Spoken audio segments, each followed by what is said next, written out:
আসসালামু আলাইকুম। আসলে অবশেষে একটি গুড নিউজ আসলো। সেটা আসলে ফিফার থেকে বা আসলে যারা ফুটবল প্রেমী আছেন বা যারা ফুটবল লাভার তাদের জন্য আসলে একটি বলতে গেলে খুবই একটি ভালো খবর। অবশেষে YouTube এ আসলে ফুটবল লাইভ দেখানো হবে। যেটা হয়তো আগে আসে আমরা খেলা দেখতে গেলে হয়তো অন্য অ্যাপস বা অন্যান্য পার্টির লিঙ্কে ঢুকে আমরা খেলা দেখতে হতো। অনেক ঝামেলাতে পড়তাম বিশ্বকাপ দেখতে গেলে।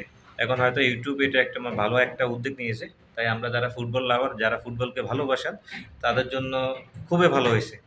এখন আপনারা YouTube এ সরাসরি লাইভ দেখতে পারবেন। এটা আসলে অসংখ্য ধন্যবাদ ফিফাকে এই কাজটা করার জন্যে। আর আরেকটা বিষয় হলো এবার অনেকটি দল এবার ৪৮ টা দল নিয়ে এবার ফিফা হচ্ছে বা ওয়ার্ল্ড কাপ হচ্ছে।